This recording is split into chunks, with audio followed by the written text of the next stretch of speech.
Pesquisa Datafolha da tarde desta quinta-feira sobre a eleição em São Paulo mostra Ricardo Nunes, o prefeito, com 49 pontos e Guilherme Boulos com 35 pontos. O prefeito perdeu 4 pontos desde a última pesquisa Datafolha e Boulos subiu 2. A diferença é de 14 pontos. Há aí uma grande diferença. No caso de São Paulo, se pode dizer salvo chuvas e trovoadas. A meteorologia prevê que um ciclone vindo do sul trará tempestades para a capital paulista nos próximos dias até o domingo. Mesmo com seus 14 pontos de frente, diante do último apagão e estragos, se pode imaginar que o prefeito da mais rica e poderosa cidade do Brasil deve estar torcendo, se não rezando, para que chuva e vento sejam mais leves. Mas vamos começar aqui com nosso queridíssimo Jânio de Freitas. Jânio, como vai você, meu amigo? Eu não vou. O médico, se tanto. O dia no Rio é daqueles que não é isso nem aquilo, esquisito, feio. Não é um dia do Rio, não. Isso veio de algum lugar aí. No mais, um passeio uruguaio na Barra, com muita delicadeza latino-americana.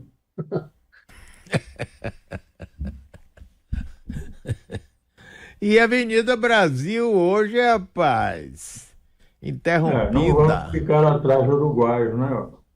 Ó, já basta 1950. Sérgio Augusto, a propósito, parabéns pelo seu Botafogo. Não tome gosto, não. Isso aí é uma vez na vida que vocês vão ter, por uma concessão especial do Tite. Que os jornalistas esportivos no Brasil diziam que era o melhor técnico brasileiro. Perdeu de 2-0 para esse time aí, em que vocês encaçaparam 5, sem estar jogando aquilo que vocês já jogaram esse ano. E aí, Sérgio Augusto, você concorda com a provocação de Jânio? Olha, você sabe que essa semana começou com fortes emoções, né? Fortes e contíguas, eu diria, porque na noite de terça-feira eu fui a uma sessão especial do filme do Walter Salles e ainda estou aqui. E no dia seguinte eu acordei com a notícia da morte do poeta, filósofo, compositor Antônio Cícero, que era muito meu amigo, e logo depois, ligando a televisão, acompanhei aquela baderna dos torcedores do Peñarol. Então é uma curva assim, de má notícia, de violência, entendeu? Já estava apreensivo por causa do jogo à noite. Então foi uma coisa meio complicada. Sendo que no caso do filme do Valtinho, que é um filme esplêndido, é muito triste, mas ao mesmo tempo é um filme para cima, né? Eu me lembrei que a Eunice Paiva, que é a protagonista do filme, ela termina a vida dela sofrendo mal de Alzheimer, com Alzheimer, que foi digamos assim, o que motivou o Antônio Cícero a ir para a Suíça e submeter a eutanásia. Então, foi, sabe, um somatório de coisas, depois os atos de delinquência da torcida do Peñarol de manhã. E foi um dia terrível ontem, mas que culminou com os 5-0. E eu de manhã dizia, pô, tomara, no meio da confusão toda, eu dizia, tomara que o Botafogo não só vença hoje, como deu uma goleada nesse time. E deu. E o Walter Salles, se não me engano, como pai é botafoguense, né? Não, os irmãos todos são botafoguenses, são uma família alvinegra. e de raiz. E eu fiquei em êxtase ontem à noite, cara, com o jogo, que para mim era uma vingança. E é engraçado que sepultou uma afeição infantil que eu tinha pelo Penharol, que tenho a impressão que foi meu primeiro jogo noturno no Maracanã, era um jogo do Penharol. Acredito eu que fosse até contra o Vasco, eu nem me lembro em detalhes, que meu pai me levou para ver o jogo. E eu fiquei fascinada pela camisa do Penharol, que é amarela, aquela lixa amarela e preta. Eu achei bonita a camisa. E aquele deslumbramento que é você ver, pelo menos nos anos 50, você vê um jogo noturno no Maracanã. Você só via jogo de dia iluminado pelo sol. E à noite tinha bola branca, eles usavam uma bola branca, a bola era toda pintada de branco. Eu fiquei fascinado com aquele espetáculo, né? E eu fiquei com aquele negócio do Penharol. Penharol, Penharol, Penharol, meu time no Uruguai, tá? Agora eu já discuti isso. Agora eu tô com ódio do Penharol. E você, Bob, que andou aí pelo sul do sul, como é? Ande- Andei na vizinha Argentina do Uruguai. Mas falando disso, Mário e João de Sérgio, quando a gente fala de futebol, tem umas pessoas que falam, pô, vocês estão falando de futebol. A propósito de Uruguai, eu só queria lembrar essas pessoas que a coisa da importância do futebol, mesmo de quem não gosta na cultura, né? Não só do Brasil. O Galeano, Eduardo Galeano, uruguaio, tem um livro dele chamado Cerrado per Futebol. Ele dizia o seguinte: quando tinha a Copa do Mundo, ele fechava a casa dele e não queria saber de outra coisa a não ser o Uruguai jogando a Copa do Mundo e só saía de casa quando acabava a Copa.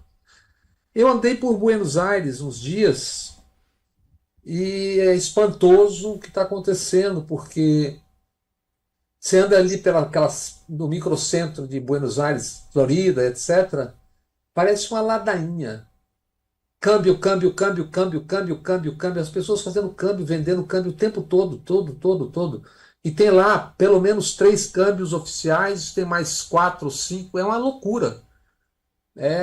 E a cidade, que é aquela cidade linda, né? Cheia de parques. A ferocidade imobiliária ainda não atacou como atacou o Brasil da mesma forma, mas você sente uma decomposição e uma brutalização no ar, entende? Nas vestes, nos modos, em tudo.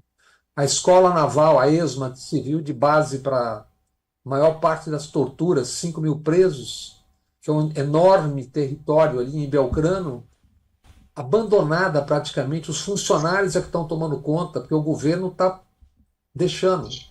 É o que eles chamam de batalha cultural. A antiga sede do Correio, o Centro Kirchner, que era tornada pela Cristina, agora, na semana que eu estava lá, se tornou o Palácio da Liberdade e foi inaugurada com a exposição do Mickey Mouse. A batalha cultural, imagine. Por aí já tira, né? O livro do Galeano que você falou é maravilhoso. O livro sobre futebol dele Cerrado pelo Futebol.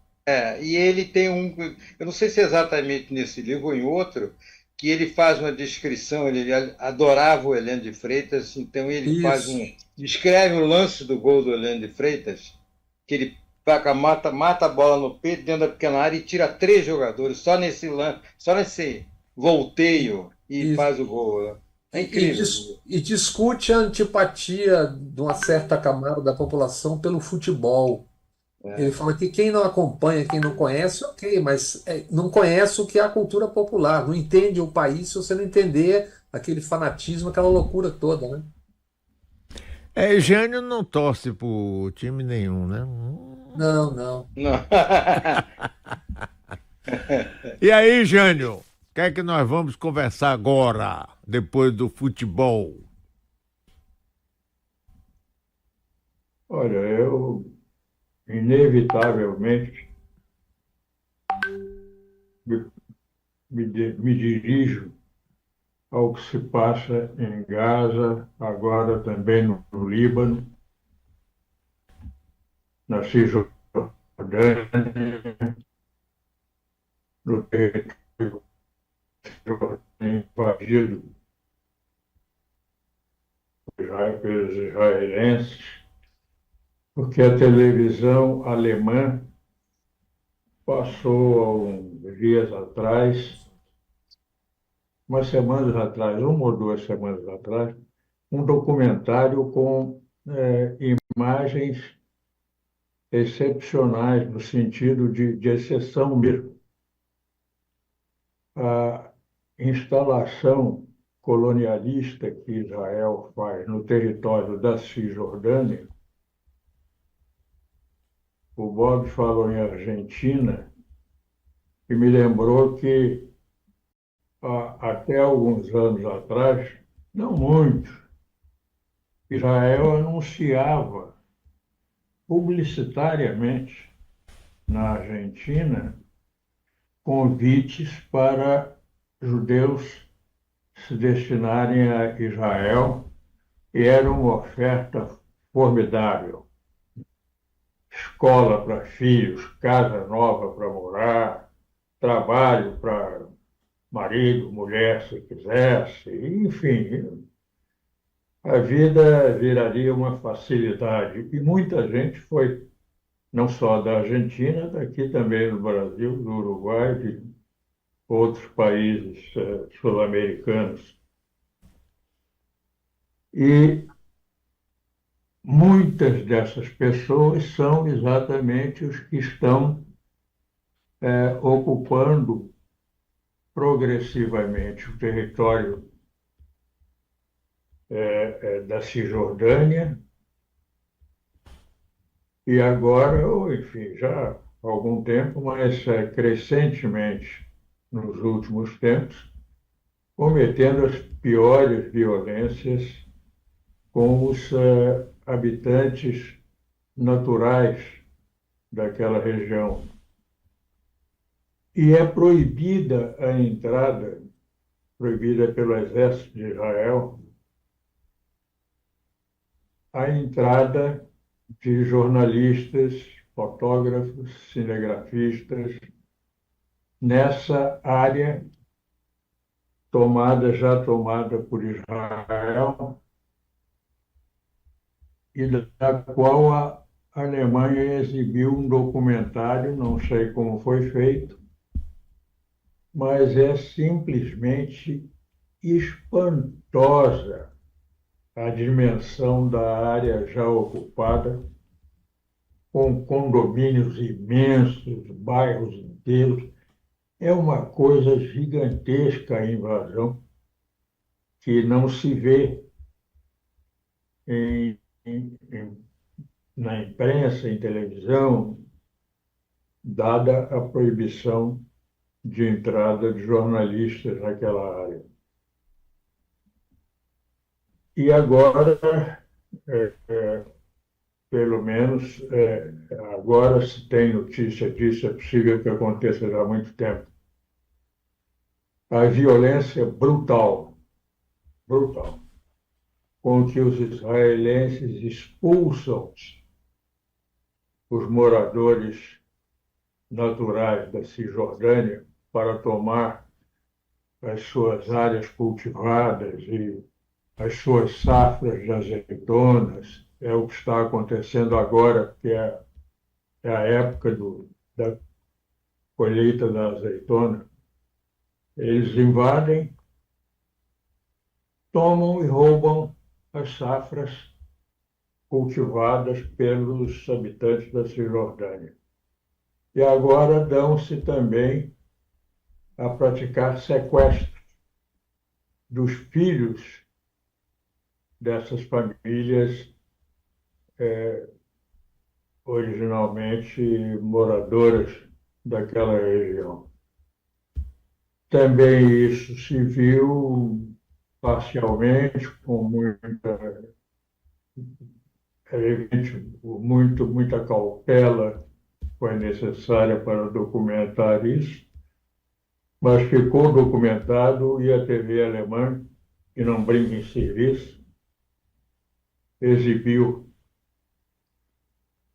com todas as honras devidas a quem fez esse documentário, e que seja agora feita uma referência à honra, à dignidade da própria TV alemã de exibir mais esse documentário revelador do que se passa, na verdade, no Oriente Médio, nas cercanias do Estado de Israel, agora no Líbano também, lembrando, inevitavelmente, a implosão daquele prédio exibida ontem, com as famílias residentes nele ainda lá dentro. Ninguém sabe quantas pessoas morreram ali, porque não se sabe quantos estavam nas suas casas. Mas um prédio enorme, demolido, implodido, ele caiu como esses prédios que de vez em quando são implodidos aqui e exibidos nessa implosão nas televisões. É um horror o que se deve ver. Ô, Jânio, eu concordo inteiramente, isso é um horror. Deve Agora, ouvir. o horror, rapaz, pior disso tudo, além disso tudo, é você ver que não acontece nada, nada, rigorosamente nada. Essa cena, rapaz, de um prédio inteiro sendo implodido, rapaz, como é que é isso? Ô, Mário, É pior do que não acontecer nada, pior do que não acontecer nada é o que acontece, não ali, mas nos Estados Unidos. O Biden continua fornecendo as bombas usadas por Israel, pelo governo de Israel, pelos militares de Israel, para o extermínio que eles querem fazer e estão fazendo na área habitada por palestinos árabes. O Biden, hipocritamente, não há outro advérbio a ser usado, faz aqueles pedidos de moderação, manda bombas para Israel ser moderado. Isso é de um cinismo, uma coisa realmente espantosa, E a imperdoável. Kamala Harris vai pelo mesmo caminho, né? Não sei. Não, sei. quando ela discursa, ela tem sempre que valorizar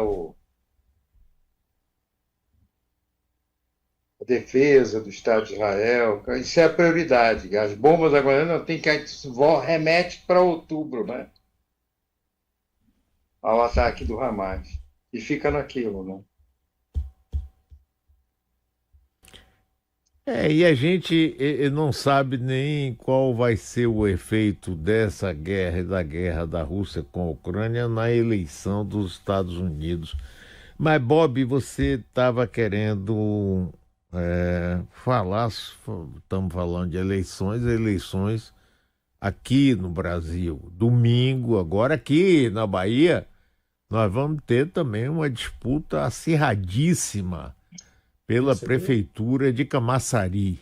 Todas as pesquisas feitas de um lado do outro dão praticamente empate com nenhuma diferença. Mas você queria falar sobre isso. Fale um pouquinho aí. É domingo agora? Sim, eu mandei uma imagem agora, vocês estão falando para o Danilo, eu não sei se ele já está aí no ar, sobre esse prédio no Líbano, em Beirute, que o Jânio estava falando, que é uma imagem realmente impressionante. Tem aí, Danilo, para gente Não sei ver? se, não Eu sei se ele tomei um já tem, que eu susto. eu acabei de mandar agora, não sei se ele já tem. Na hora que tiver, ele dá um toque, então, tá? Tá. Bem, ontem choveu em São Paulo, chuva que não foi nenhuma tempestade, uma chuva ali no início da noite, 70 mil imóveis sem luz. 70 mil imóveis significa algumas centenas de milhares de pessoas. De madrugada choveu de novo, eu não sei qual foi o resultado. E o prefeito Nunes estava às 9 da noite no evento, ironicamente num lugar chamado Podemos, e acabou a luz no meio do evento, né? Tem uma coisa que diz muito sobre essa eleição em São Paulo. O prefeito daqui até domingo ele está rezando para que não chova nem tenha vento. Quer dizer, a mais poderosa cidade do país e da América Latina, e o prefeito, se ventar um pouquinho mais ou chover, ele pode perder a eleição. A Porque mercê das intempéries. é isso, porque houve uma diminuição da margem de 5 pontos, os trackings estão dando 6, 7 e tal. Essa coisa do tracking é complicado, porque é feito ali na hora, mas há uma diminuição. O Boulos, ganhe ou perca, está fazendo um segundo turno, uma campanha extraordinária, sacudindo a cidade. Eu acho que aconteça o que acontecer, ele se firma como uma liderança à esquerda, porque ele está fazendo uma campanha. Quem está aí nas ruas e tá vendo que ele está tocando fogo na coisa toda, né? E eu queria lembrar o seguinte: o Boulos, o telhado que ele tem, do que ele é acusado é de ser um invasor. Essa é a grande acusação feita ao longo da campanha ao Boulos. O Boulos, ele por mais 20 anos, foi coordenador do MTST, do Movimento do Sem Teto. Isso numa cidade que tem um déficit habitacional de 740 mil moradias, que significa ausência de teto para 3 milhões e 700 mil pessoas na média, que é essa média ponderada. E chamam de invasor alguém que luta pela casa para uma cidade que tem 88 mil pessoas morando nas ruas e 500 mil de imóveis fechados, trancados. Enquanto isso, a prefeitura, eu elenquei aqui, seria demasiado, mas eu elenquei 15 grandes escândalos ou suspeições que estão frequentando as páginas nesses últimos dias, a lista toda em relação ao prefeito. Eu achei que tivesse sido a última anteontem, mas já apareceu mais. O MP de São Paulo investiga a concessão pela prefeitura de subsídios usados pelo mercado imobiliário para construir 239 mil apartamentos que deveriam ser destinados a famílias de baixa renda. Mas a promotoria suspeita que parte foram vendidas para moradores de classe média. Imóveis para moradores de classe média foram vendidos para quem queria fazer dinheiro. 81 dos 239 apartamentos já estão ocupados. E uma reportagem que reapareceu ontem, que ninguém deu a menor bola na área, do Alceu Castilho, de Olho nos Ruralistas, que tem feito um belo trabalho de reportagem, é dele e do Leonardo Furman, de 18 de maio de 21, só que ninguém notou, e ontem reapareceu. De Olho nos Ruralistas, revela que Ricardo Nunes tinha 9 fazendas em Minas Gerais, com pelo menos 1.347 hectares, e 2 delas foram obtidas por uso capião, com o prefeito de São Paulo, já vereador, alegando hipossuficiência, ou seja, ele apresentou atestado de pobreza. Aí você tem a máfia das creches, você tem 12 escândalos e continuam fazendo de conta que nada aconteceu. E igualando na cobertura, que isso é que é inacreditável. Um cara tem uma penca de escândalos, 15. A máfia das creches é 1,5 bilhão. Tem dinheiro da família, para a família, via Nikkei, que é a empresa de detetização. E na hora, invasor. Quer dizer, é inacreditável como é que isso é conduzido dessa forma, sem que alguém diga muito claramente, meus amigos, aqui está 15-1. Né? Então, essa eleição, que parecia uma eleição já decidida, na reta final, é óbvio que tem um favoritismo, você tem máquinas trabalhando, mas, em resumo, o prefeito depende de não chover e não ventar muito. Ponto. Se chover e ventar como foi da outra vez, provavelmente ele perde a eleição. A Quest tem uma pesquisa hoje que mostra que nas áreas onde houve a chuva, já empatou. A eleição está empatada, onde choveu e as pessoas se viram prejudicadas. Acho que isso resume a ópera. Uma cidade desse tamanho, com essa potência, e o prefeito depende de não chover ou não ventar. Mas aí eu acho que o bom seria a gente ter muita chuva mesmo para ver se dá uma lavada. Mas nós estamos com o vídeo agora lá do Líbano no ponto. Vamos ver. Olha aí. Isso é do UOL. Rapaz, E, e a isso, Jânio, chamam de bomba inteligente.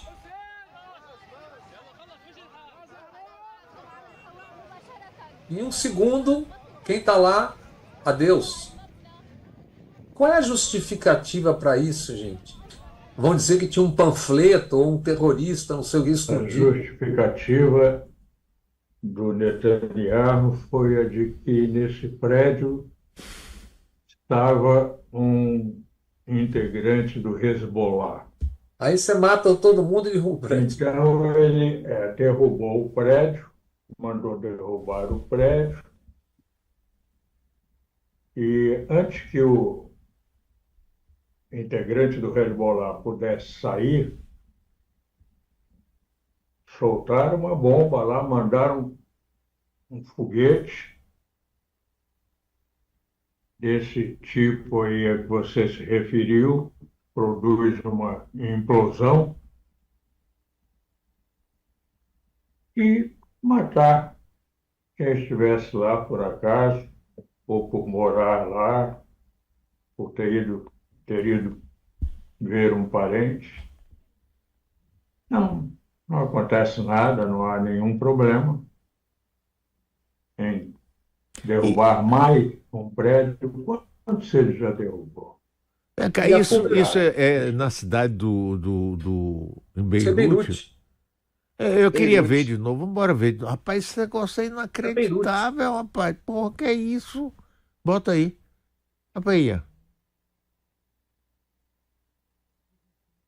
Aí está o prédio Rapaz, caindo inteiro, caindo sobre ele mesmo. E a cobertura tem o mesmo. É a mesma coisa que eu estou falando aqui. Se a cobertura, um cidadão é acusado de invasor porque ele ajudou 15 mil famílias a conseguirem casa. E o que teve de ocupação, eventual ocupação simbólica do prédio da Telefônica, não sei o que, é para chamar atenção para o problema. E isso atravessa a campanha, e isso é que cria a rejeição. Enquanto o cidadão tem 15 suspeitas, acusações, investigado pela Polícia Federal, é como se fosse, não, temos que ter imparcialidade e tratar. Na cobertura do telejornal, dos telejornais, é sempre o ataque terrorista do Hamas. Sem dúvida, um ataque terrorista. Agora, não se refere a isso como um ato terrorista. Quer dizer, você explode um prédio inteiro para matar uma pessoa. Então, a construção do jornalismo é que é uma coisa terrível. Quer dizer, a construção. O que impacta, o que a rejeição é alta. A rejeição caiu da árvore. A rejeição é uma construção, seja ela qual for. Né? O terrorismo tem um lado só. No dia em que aconteceu isso, uma correspondente, uma jovem correspondente brasileira na Suíça, mandava como correspondência para sua emissora um verdadeiro editorial a título de reportagem sobre a reunião do BRICS, e indignada porque o Lula não se referiu ao 7 de outubro na fala dele, entre parênteses, excelente, na reunião do BRICS, onde ele fez por videoconferência. E a moça estava alteradíssima, indignada, porque ele não fez referência ao 7 de outubro, aos terroristas do Hamas e do Hezbollah. E aí se dá o nome de cobertura jornalística e se transmite. Foi a principal fala, a mais demorada fala no jornal de que ela participou. E que eu não estou citando deliberadamente por admitir que não tenha sido uma posição da emissora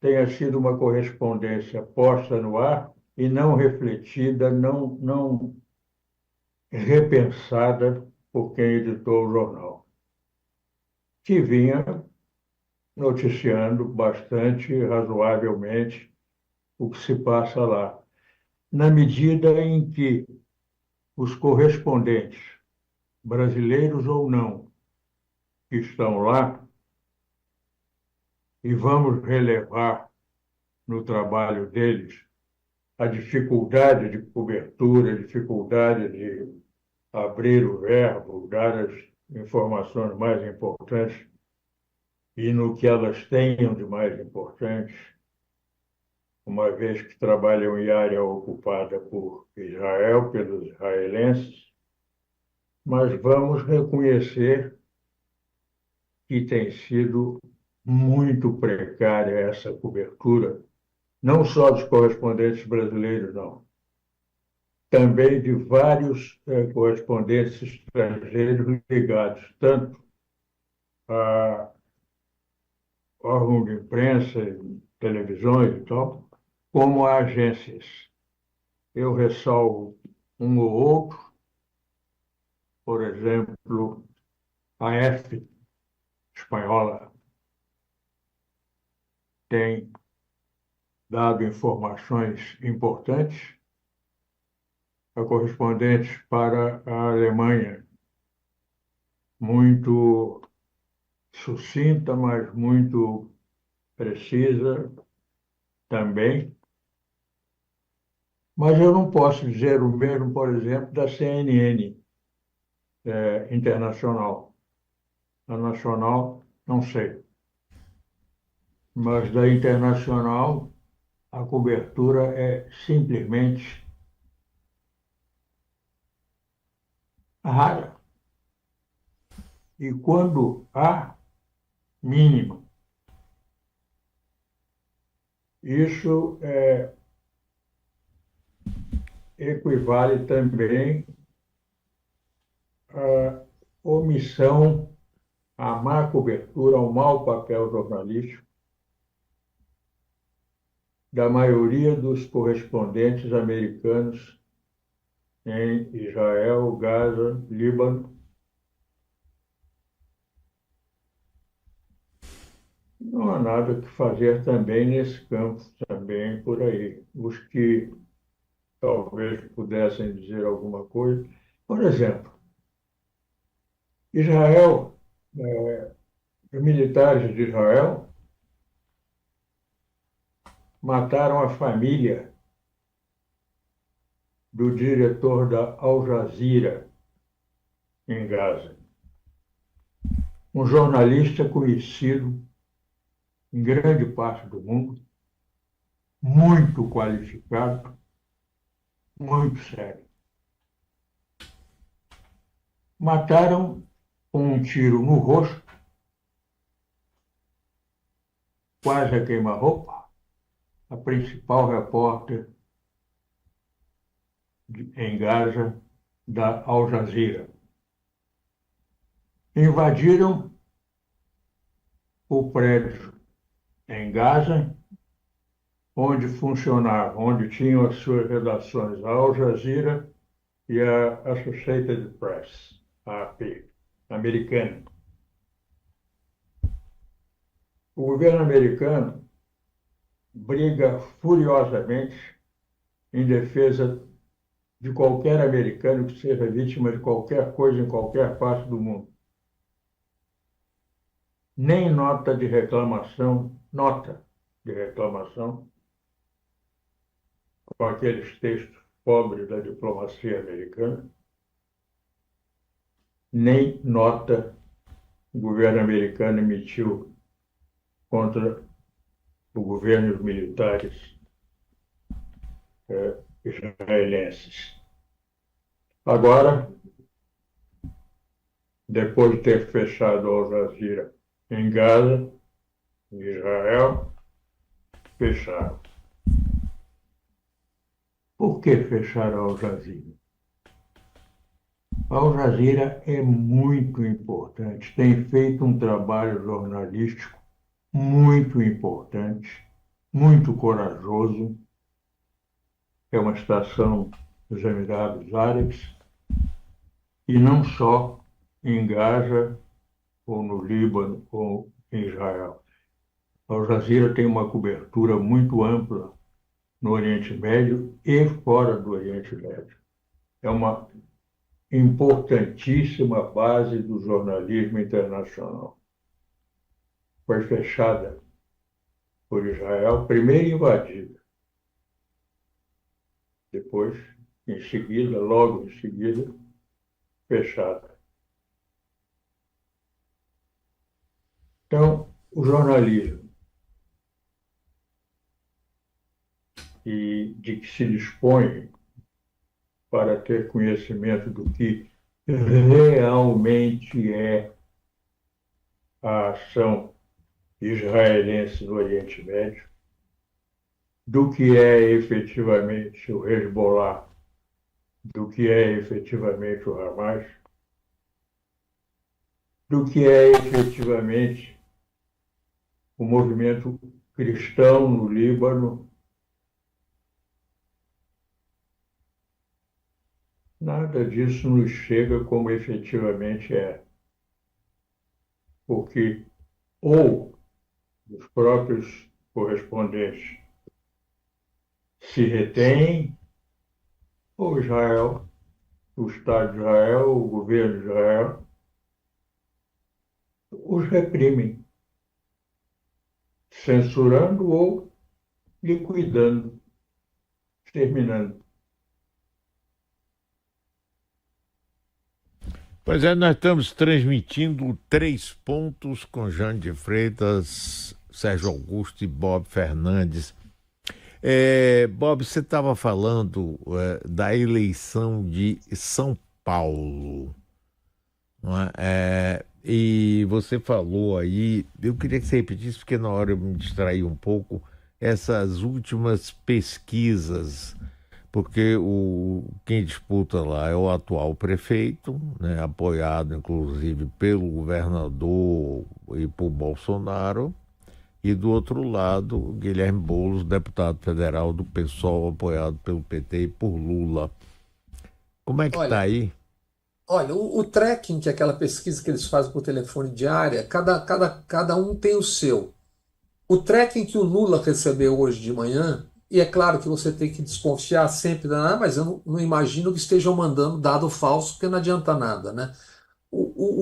Objetivamente falando, das pesquisas do início da semana passada para cá, houve uma média de queda ou ascensão do Boulos, ou queda do Ricardo Nunes, de 4 a 5 pontos. O tracking hoje de manhã que o Lula recebeu diz espontâneo 42 a 9 para Ricardo Nunes, 37 a 7 para o Boulos. Então, a diferença de 5 pontos.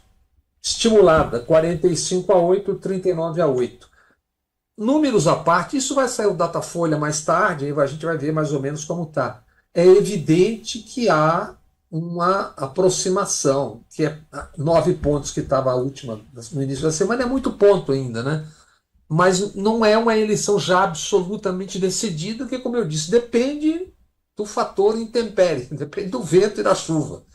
E isso mostra a fragilidade toda, né?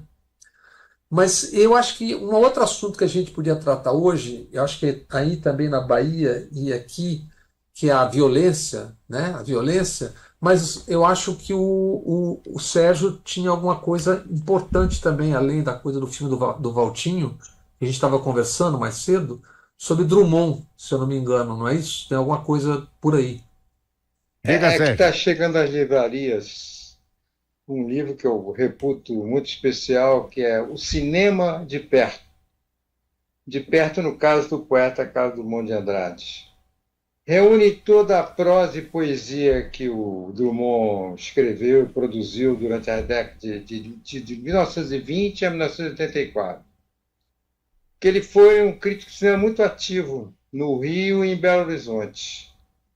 Ele estreou no Ofício aos 17 anos, nas páginas do Jornal de Minas, e já estreou cutucando a Liga da Moralidade Mineira, que então promovia uma ridícula campanha tentando proibir um filme chamado Diana a Caçadora, que havia estreado em Belo Horizonte, na capital mineira, e depois Drummond colaborou com o Diário de Minas, que foi o berço do modernismo mineiro, e no Minas Gerais, que era um órgão oficial do governo do Estado. E, às vezes, com pseudônimo, ele às vezes assinava Mickey, que era o rato do Walt Disney, que tinha acabado de ser inventado pelo Walt Disney, né? E aí ele veio para o Rio de Janeiro, aí começou a escrever sobre cinema, para o Correio da Manhã, nas décadas de 50 e 60, no Jornal do Brasil, de final de 1960 até 84, quer dizer, até 3 anos antes de morrer. Ele era um cinéfilo inteligente, muito sensível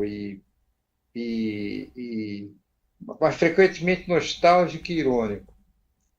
Ele tinha uma visão de cinema que não era uma visão não muito convencional, mas ele achava que era um negócio, ele tinha certeza que o cinema era um negócio, era para distrair, vencer o tédio, levar o espectador provisoriamente a uma existência vicária, digamos assim, né? Você se identificar com o personagem do filme, mas ele era formidável em algumas observações, e uma das epígrafes dele, que ele leva isso a ferro e fogo, que as memórias maravilhosas do cinema não estão nas cinematecas, estão no coração da gente. E outra característica do Vinícius foi crítico de cinema também, outro poeta que era crítico de cinema, eles chegaram até a polemizar, porque o Vinícius tinha feito uma observação sobre a Greta Garbo a propósito da Marlene Dietrich, e em favor, digamos assim, entre aspas, da Marlene Dietrich, e o Drummond ficou uma fera, porque o Drummond o Drummond tinha grande apreço de se apaixonar frequentemente pelas grandes damas da tela. O Drummond tinha a grande musa dele, foi a Greta Garbo.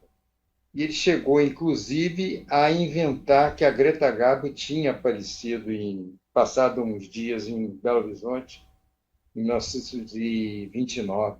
Ele confessou isso em 1955 e inventou uma história que ela apareceu lá e ele acabou criando a Sociedade dos Templários de Greta Garbo, entregando a presidência ao poeta Manuel Bandeira, que até levou um susto, e a presidência metafísica, que foi uma expressão usada pelo Drummond, ao poeta e ensaísta francês Stéphane Mallarmé. Ele também foi tesoureiro da Sociedade dos Amigos de John Crawford, de que fazia parte de outro poeta mineiro, que era Emílio Moura. Mas a garbolatria dele foi realmente essa de inventar que a atriz sueca, Greta Garbo, chegou em Belo Horizonte, disfarçada, eu acho que de uma antropóloga, alguma coisa assim, e passeou pela cidade, ciceroneada, não só pela cidade, mas nos arredores, ciceroneada pelo Drummond. E no final ele até teria dado para ela de presente um papagaio que foi roubado do parque da cidade, que dizia Hello, Greta, e imitava a gargalhada da atriz. Mas aí, ô Sérgio, a sacanagem carioca, muito tempo depois, criou uma peça de teatro, Greta Garbo, quem diria, acabou no Irajá. Acabou no Irajá. Mas esse livro, O Cinema de Perto, ele é editado pela Record e vai ser oficialmente lançado hoje é 24, na Mostra Internacional de Cinema de São Paulo. E estará na livraria nos próximos dias. O Danilo tem uma foto aí da capa do livro. Bota aí, Danilo. Rapaz, essa peça é muito sacana, né? E acabou virando uma expressão que a gente usava muito. Aconteceu isso... Greta Garbo, quem diria, acabou no Irajá. Acabou no Irajá. Ô, Jânio, eu vi que no Rio de Janeiro, estamos falando de violência também, foi boa essa entrada sua, Sérgio, para até dar uma aliviada aqui no clima. Falando de violência, está vendo que o Rio de Janeiro hoje foi fechada a Avenida Brasil num confronto entre polícia e traficantes, né? O negócio está ficando cada vez mais brabo, assim, como se o Olha, controle tivesse indo para as zicas, né? eu não sei como é que está aí, mas São Paulo, por exemplo, as mortes pela polícia de São Paulo cresceram 78% de janeiro a agosto, comparado com o mesmo período do ano passado. Foram 441 mortos pela polícia, ano passado 247. São Paulo e a região da Baixada Santista registraram os maiores índices. Na capital paulista, policiais em serviço mataram 118 pessoas, ano passado 76. Na Baixada Santista dobrou. Só na cidade de Santos, 109 mortos pela polícia entre janeiro e agosto. Ano passado, 54. As operações conduzidas pela grande figura chamada Derrite, que diz eu matei muito ladrão, secretário de Segurança, o SS de São Paulo, só as operações Escudo e Verão da PM resultaram em 93 mortos. E 60% dos mortos adolescentes e jovens de 15 a 24 anos de idade. Agora, Bob, peraí, tudo bem. Agora, você sabe que uma boa parte da população aplaude isso. Claro. Não, bem, você quer um exemplo mais claro? O secretário de Segurança, o homem que mais foi importante, mais apareceu nos 2 primeiros anos de governo Tarcísio, é um cara que disse: eu matei muito ladrão e foi investigado por 16 homicídios. Ex-rota PM. O candidato a vice-prefeito do Ricardo Nunes, Melo Araújo, se não me engano, né? Ricardo Melo Araújo, diz que ele matou, mas eles não contou quantos ele matou. Isso é o candidato a vice-prefeito de São Paulo. A candidata a vice do Pablo Marçal era uma PM. Então, isso mostra como esse discurso. Agora, esse discurso surge no vácuo de uma violência que o Estado não consegue enfrentar da maneira correta, o Estado Nacional, né? Pois é. Eu não sei como é que está nacionalmente. Tinha uma coisa que estava andando com o Flávio Dino, estava para sair, não sei se está saindo, se inclusive, o Bob, quando eu entrevistei Lula na semana passada, que falamos disso, sobre segurança, ele disse que estava fazendo uma PEC para, no próximo ano, fazer um SUS, palavras textuais dele, de segurança pública, unindo governadores, etc. Pô, 2 anos já. Agora, Jânio, essa coisa, você vê, por exemplo, Ronaldo Caiado está sendo colocado assim, parece aquele presidente de El Salvador. Bandido aqui não entra, porque se entrar, passa mal. E a população, inclusive periférica, pobre, etc., aplaude, porque diz, olha, eu prefiro que o bandido morra do que eu ficar sujeito a essa violência. Qual é a visão sua, Jânio, sobre isso? Só uma interrupçãozinha. Se for uma matéria em jornal ou revista, o título Caiado seria Da UDR a Bukele, né? Pois é. E aí, Jânio? Olha, num país em que, depois de fazer o que fez da presidência da República, um sujeito poder andar por onde queira, dizendo as barbaridades que queira, as mentiras que queira, estimulando as condutas mais inconvenientes, ilegais até, como faz o Bolsonaro com toda a liberdade. Eu não posso me espantar que o Ricardo Nunes, prefeito de São Paulo, e o Tarcísio de Freitas, governador de São Paulo, ambos apoiados, ligados a Jair Bolsonaro, ao clã Bolsonaro, não posso me espantar que eles estejam, liderando com 9 pontos de vantagem até anteontem ou ontem, as pesquisas as pesquisas sobre a eleição para prefeito de São Paulo. E o outro seja o nome mais privilegiado atualmente pela chamada elite paulista para governador do estado. Ele, principal responsável por esse resultado letal que o Bob acabou de nos mostrar, nos transmitir, com sua resistência, sua recusa a tomar providências sérias, humanas e humanitárias em relação à conduta da polícia paulista, que está, na prática, ela está liberada, está com carta branca para fazer o que quiser.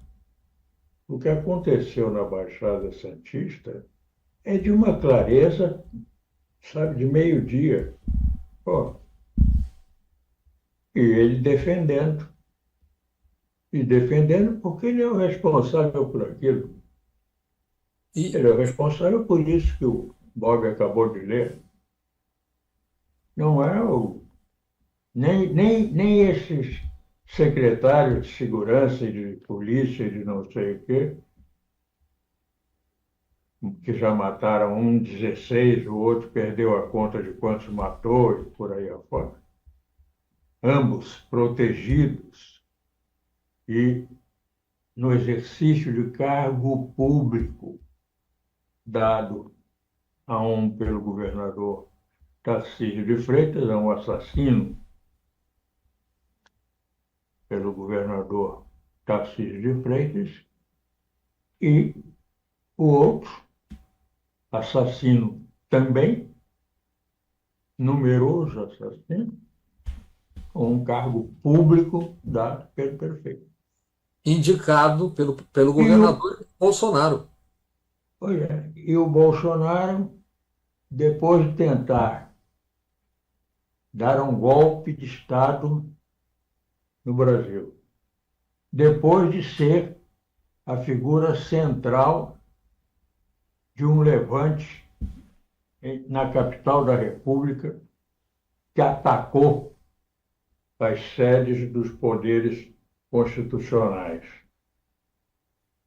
Depois de demonstrado que esse ex-milico estava nos Estados Unidos em fuga porque apavorou-se com a ideia de que ao descer a rampa seria preso. Preventivamente fugiu e está demonstrado que lá viveu com casa alugada, equipe acompanhando, os compichas todos ali em volta, patrocinados por ele, etc. Isso tudo com dinheiro, do desvio de bens que deviam estar entregues ao acervo da Presidência da República. E agora se sabe que também pelo recebimento direto de dinheiro de origem inconfessável por ele. E esse cidadão anda por aí afora tranquilo. É uma vergonha que o Jair Bolsonaro, depois disso tudo, tem a liberdade que tem de fazer indicação de candidato para exercer altos cargos públicos como prefeito de cidades da pretensão e da dimensão de São Paulo, além de muitas outras, e seja citado como um pretenso candidato à próxima eleição presidencial na expectativa de que o Congresso venha a aprovar ou a anulação dos processos a que ele ainda responde, ou a anistia geral para os golpistas de 8 de janeiro. Jânio, Anda por aí à vontade, é vergonhoso isso para o executivo brasileiro, para o judiciário brasileiro, para o Ministério Público brasileiro e para nós. isso, Jânio, é profundamente educativo, para não dizer deseducativo, e um outro exemplo gritante.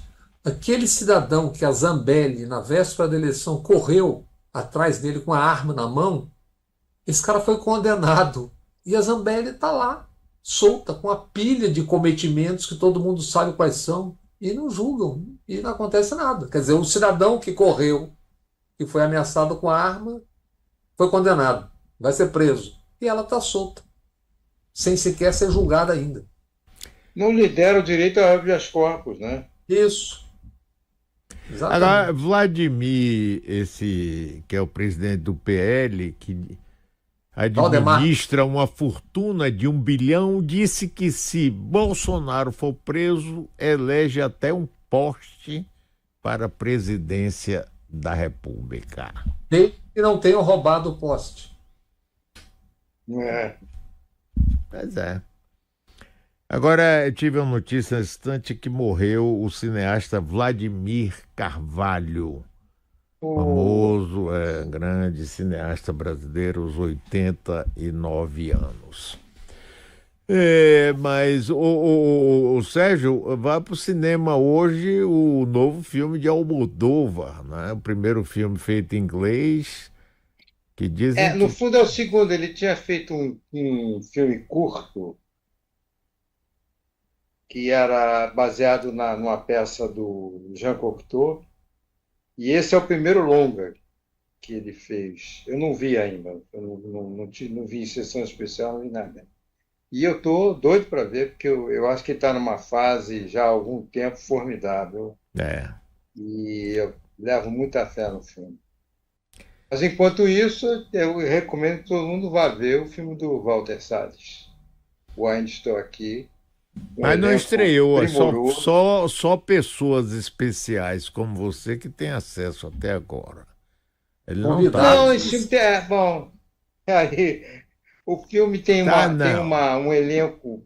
É Eu o filme sei, mais mas maduro do não Valtinho. fique E eu deixando a acho gente que com água na praticamente, boca, assim, não. a terceira obra de uma trilogia sobre o Brasil, que incluiu Central do Brasil, Terra Estrangeira, que a gente não deve esquecer que, embora passado numa terra estrangeira, ele começa com o confisco do Collor, né? Sobre o confisco do Collor, que motiva, inclusive, todo o filme, é o ponto de partida. E agora esse filme, que eu acho que é o Brasil retratado de forma diferente nesses 3 filmes, e é um filme de uma maturidade, eu adorei o filme. Adorei. Um filme que não sublinha nada, tem um domínio sobre, sabe, nada exagerado. Tem uma cena em que aparece, é uma cena passada numa repartição pública, quer dizer, numa dependência da polícia, e tem um retrato, como tem toda a dependência do Ministério Público, tem um retratão do presidente da República, que no caso era o general Médici. O tempo que essa imagem demora, ela é muito sutil, rapidinha, assim, a câmera desliza pela parede, sai de cena e tal, mas o suficiente para a gente ver, e eu espero que o público lembre e vai solenemente a aparição daquela sinistra figura, durante cuja presidência tudo aquilo aconteceu. Eu gostei muito do livro, o livro é muito bom. Mas olha, infelizmente acabou o nosso programa, teremos reprise amanhã aqui às 19 horas e reprise hoje no canal Bob Fernandes. Jânio, querido, até mais. Não se esqueçam que estamos para marcar mais um encontro presencial depois do segundo turno aí no Rio de Janeiro, em data que vamos combinar o mais cedo possível. Jânio, Um abração, querido. Um beijo. Para Obrigado. vocês todos, para os que nos acompanharam, muito obrigado. Sérgio, Jânio, Sérgio, Mário, bom fim de semana para vocês, para os amigos, para as É, amigas. e na esperança de que o terceiro encontro que a gente tenha de casa, né? Não presencialmente, possa ser presencialmente em Capri, por exemplo.